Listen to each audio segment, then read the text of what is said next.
Yet today, Airbnb just files for IPO. The important thing for general people is we can see their financial metrics they would previously couldn't access to. Then because they need to disclose a certain amount of their financial data in order to go IPO. So that's a good thing. And that's also what we're going to look at today. And before we dive in, if you would like to receive more technology company analysis like this, don't forget to subscribe. Your subscription is my greatest support to make more videos like this. So without further ado, let's dive right in.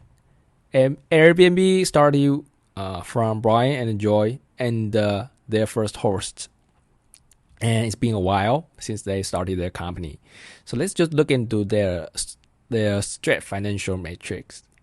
This is a metric called monthly nights and experiences booked. Means like how many nights they got booked in a month. And you can see very obvious before the pandemic, it was quite a strong growth. It's 30%, around 30% year-over-year growth. And just in the February, it got affected by the pandemic a little bit. And then in the March, it got hit 42% decrease.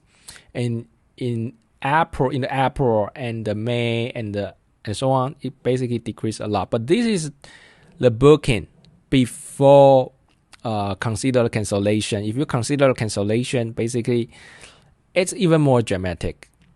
Originally, the growth is around 30%, and in the February, March, April, especially in March and April, it decreased over 100%, which is just decreased like crazy. Even the nights and the experiences booked a month is minus. I don't even understand the concept of minus booking.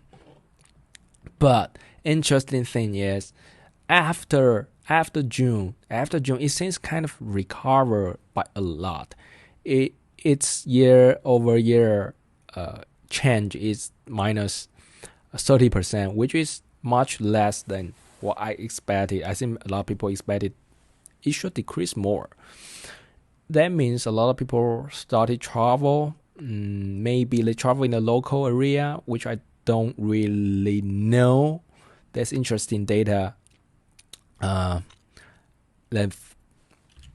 also monthly gross booking, it's in terms of the money, the cash, how much cash it converted, how much revenue it really converted. And this data is let's just look at the gross booking value. Originally it was around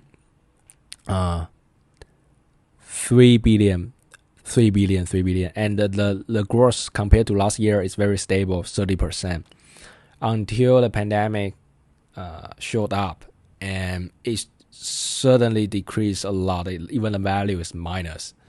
But again, after June, it kind of recovered a lot. It even recovered more strongly than the nights booked, because the rate, you see the rate for a night, the rate per night is kind of increased a lot compared to previous, because the demand is less. The demand less, but the supply also got less. So supply decreased even over demand. Okay, so that's in terms of revenue.